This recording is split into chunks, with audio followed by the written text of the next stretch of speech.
मुजफ्फरनगर के एक युवा हैं अभिनव अग्रवाल, जिनका भी हाल ही में जुडिशरी में सिलेक्शन हुआ है और उनकी शामली जिला उपभोक्ता विवाद प्रतितोष आयोग के मजिस्ट्रेट के रूप में नियुक्ति हुई है।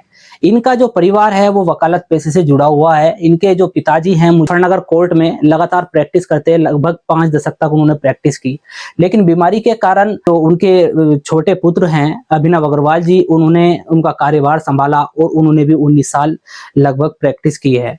जो इनके बड़े भाई हैं supreme court on record advocate हैं। आइए सीधा बात करते हैं बहुत सारे सवालों को लेकर कि किस तरह से तैयारी करते थे और सामाजिक जीवन जो है इनका कैसा रहा है। सबसे पहले तो सर आपका खोजी न्यूज में स्वागत है। Thank you very much. तो सामाजिक जीवन कैसा रहा है आपका? सामाजिक जीवन अच्छा रहा है। सामाजिक जीवन सब सर्किल में रहा है। मैं सिविल बार में भी जॉइंट सेक्रेटरी के पद पर रह चुका हूँ। मेरा अपना सिविल बार में भी अच्छा ग्रुप था। उसके अलावा मैं कॉलेज में भी, लॉ कॉलेज में भी पढ़ाने का कार्य करता था एज गेस्ट लेक्चरर।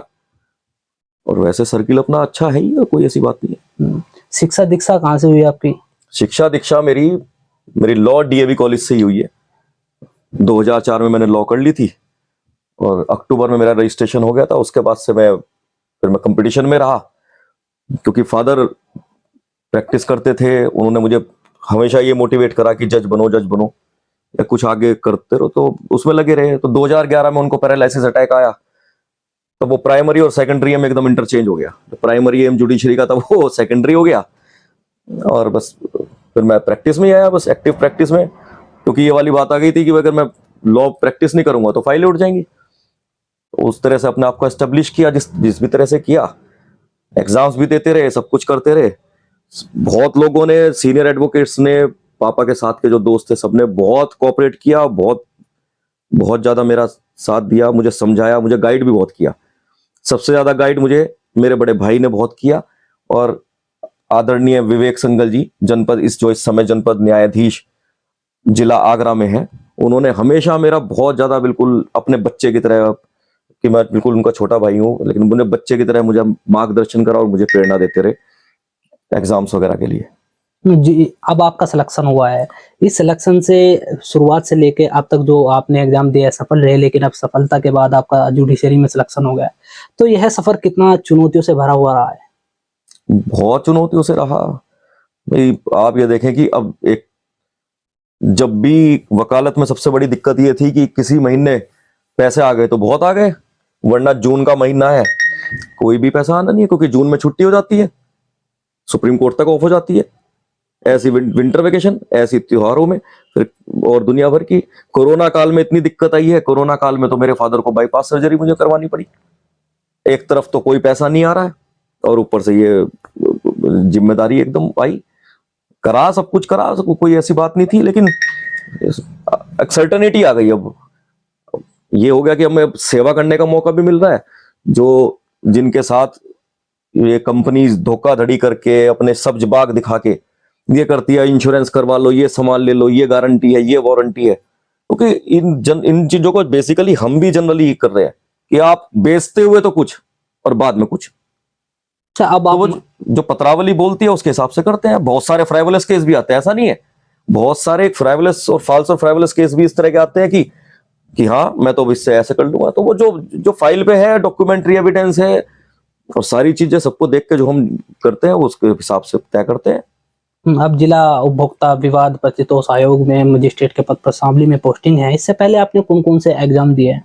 मैंने पीसीएस जे के बहुत दिए एग्जाम्स, अलग अलग स्टेट्स के बहुत दिए हैं। पीसीएस जे मैंने उत्तराखंड भी दिया, यूपी के बहुत दिए, बिहार भी दिया, गुजरात भी दिया। और गुजरात एचजेएस मैंने 4 साल लगातार मेंस दिए, लेकिन नहीं हो पाया। कुछ नहीं, क्या करते, क्योंकि वही हमारे पूर्व राष्ट्रपति अब्दुल कलाम जी कहा करते थे कि सक्सेस का कोई शॉर्टकट नहीं है और हार्ड वर्क का कोई सब्स्टिट्यूट या ऑल्टरनेट नहीं है। तो हमारी कमी रही है, या कोई तैयारी में किसी तरह की कमी रही होगी जो नहीं हुआ सिलेक्शन।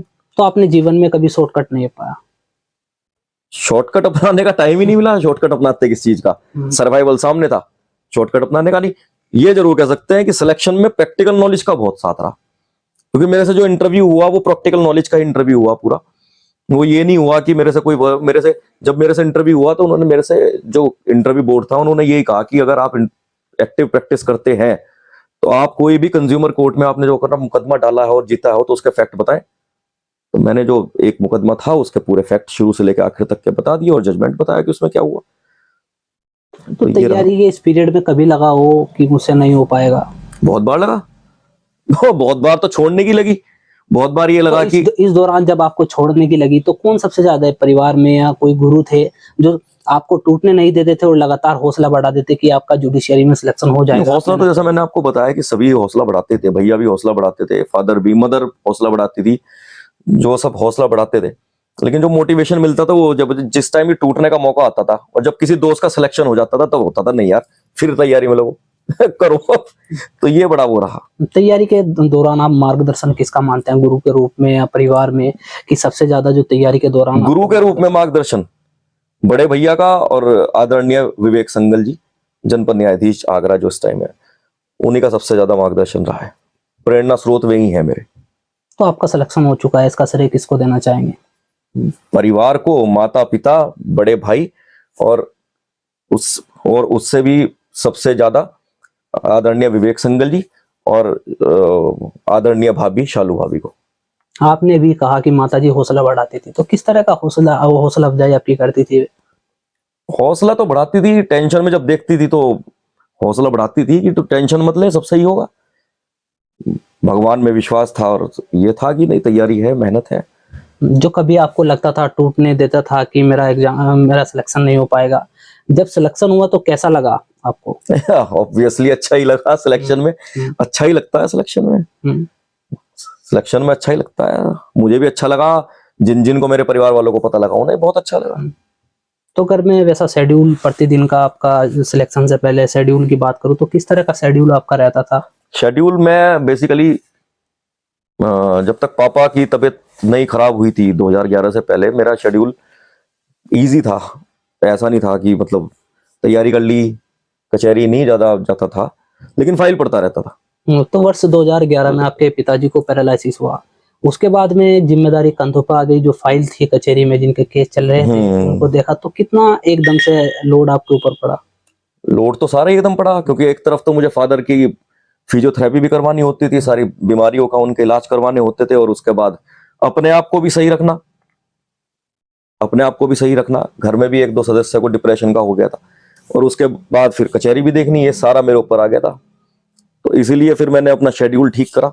मुझे करीब 12-13 साल तो हो गए, मैं 5 बजे उठता हूँ, अपने एक्सरसाइज पे जाता हूँ, फिर अपना शेड्यूल सारे के सारे। कितने वर्ष मुजफ्फरनगर अदालत में आपने प्रैक्टिस की और केस का? एक्टिव प्रैक्टिस तो मैंने 15-16 साल करी, लेकिन वैसे अगर रजिस्ट्रेशन से आप माने तो 19 साल हो चुके हैं मुझे लॉ करे हुए। तो ऐसा कौन सा केस है जो आप भुला नहीं पाते होंगे उसको, कि ये बहुत चुनौतीपूर्ण कठिन केस था लड़ना इसको, लेकिन मैं इसको लड़ा और मैंने इसको जीता? मैंने बहुत सारे जीते, बहुत सारे ऐसा है, बहुत सारे केस जो आप उससे बात नहीं होती, उसमें होता है कि अगर आप एक नए हैं और आप पहला ही केस जीत गए, वो चाहे कुछ भी मैटर ना करता हो, चाहे वो 1 रुपए का हो, तो वो पहला केस जीतने वाला भी आपको बहुत मैटर करेगा। लेकिन हाँ, एक केस जरूर था जिससे मेरा थोड़ा सा पब्लिसिटी का वो भी हुआ था। ये उपभोक्ता संरक्षण अधिनियम 2019 नहीं आया था तब तक, तो मैंने अपने फादर के लिए एक तेल आया करता था, संधि सुधा तेल आया करता था एक, वो मंगवाया। वो 3600 रुपए का तेल था, उसमें थी कि 15 दिन मनी बैक वारंटी है। तो वो मैंने मंगवाया, वो 15 दिन के अंदर वो खराब था तेल बिल्कुल। तो मैंने 13वें दिन उसको वापस कोरियर कर दिया उनके कहे अनुसार। उन्होंने ना रिफंड करा और बदतमीजी से बोलना शुरू कर दिया, तो मैंने उसका केस डाल दिया था। उस समय उसके ब्रांड एम्बेसडर थे गोविंदा और जैकी श्रॉफ, तो मैंने उनको ही पार्टी बना लिया था।